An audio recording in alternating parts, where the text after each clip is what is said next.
জীবন যুদ্ধ। যশোরের শার্শা উপজেলার রুদ্রপুর গ্রামের কৃতি সন্তান শামীম রেজা ৪৯তম বাংলাদেশ সিভিল সার্ভিস বিসিএস পরীক্ষায় শিক্ষা ক্যাডার হিসেবে সুপারিশপ্রাপ্ত হয়েছেন। ঢাকা বিশ্ববিদ্যালয়ের অ্যাকাউন্টিং অ্যান্ড ইনফরমেশন সিস্টেমস বিভাগ থেকে বিবিএ ও এমবিএ সম্পন্ন করা এই মেধাবী তরুণ তার শিক্ষা জীবনের সাফল্যের স্বাক্ষর রেখেছেন। শামীম রেজা রুদ্রপুর গ্রামের কৃষক শাহাবুদ্দিন সর্দার ও গৃহিণী শাহনাজ খাতুন দম্পতির ছেলে। ৩ ভাই বোনের মধ্যে তিনি সবার বড়। তার এই সফলতার নেপথ্যে রয়েছে বাবা মায়ের অকৃত্রিম অনুপ্রেরণা ও কঠোর পরিশ্রম। আমরা এখন শামীম রেজার বাবা ও মায়ের সাথে কথা বলবো, তাদের কাছে শুনবো অনুপ্রেরণার এই গল্প। এখন আমি তো চাইলাম আল্লাহ যদি ভালো অফিসেস কাটার একটা ভালো যে দেখা যাচ্ছে ও বড় অফিসার হয়ে যে একটা ভালো মানুষের পাশে দাঁড়াবে, মানুষের যেন কোনো ক্ষতি না হয়। এইভাবে। তো তোমার পেশা কি করো? আমি চাষ কাজ করি। জায়গা জমি কতটা আছে তোমার? আমার জমি ভিটি বাড়ি সহ 1.5 বিঘে জমি আছে। 1.5 বিঘে মাঠের জমি? 1.5 বিঘে মাত্র? 33 শতক। তো তোমার এই 1.5 বিঘে জমি থেকে সংসার চলে? না, তা চলে না। তো কি করতে হয়? ও একটু লোকের খাতে কাজ করতে? হ্যাঁ, লোকের খাতে কাজ করি, চালাইতে। তো এই পর্যন্ত তোমার ছেলের পিছনে তো অনেক টাকা খরচ করেছো না? টাকাটা কিভাবে এসছে? ওটা আমি নিজে গতরে খাটিছি। তারপর দেখা যাচ্ছে একটু ফসল করতাম, চা বেশি দিছি, গরু ছাগল বেশিও দিছি।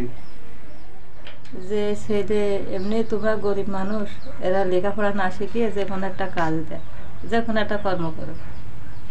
তবে ছেলে আমার সাথে মানে বলতো, আম্মা আমি একটা বড় কিছু করব।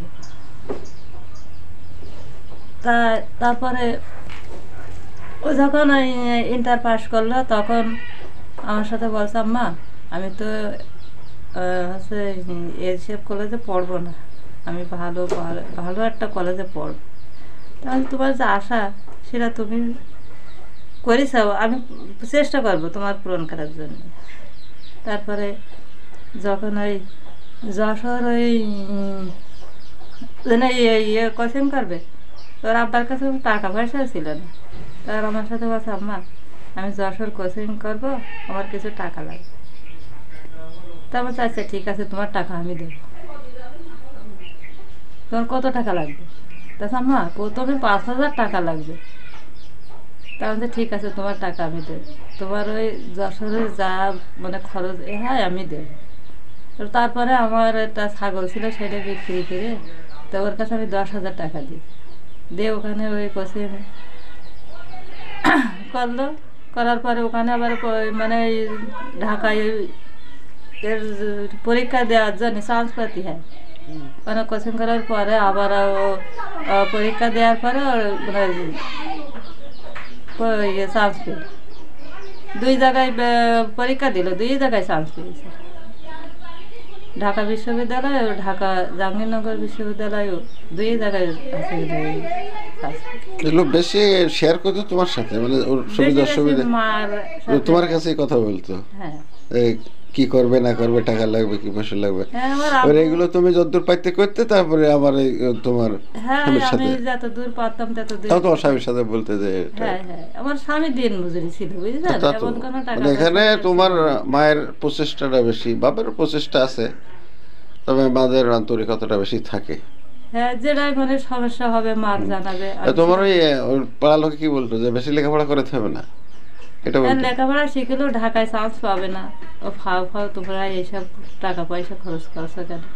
আমি বলছি যে এরা চান্স পাক আর না পাক, যে চেষ্টাটা করবে, যেটা পড়াশোনা করবে, যে কোনো জ্ঞান অর্জন করবে, এইগুলো তো মনে করো যে পড়বে না সে তো পারবে না। আমি এমন কোনো যে চাকরি হবে এই আশায় আমি কোনো লেখাপড়া শিখিনি। সে যেটুকানি জ্ঞান অর্জন করবে বা যেটুকানি সে শিখবে, এতটুকানি যে না পারবে সে তো পারবে না।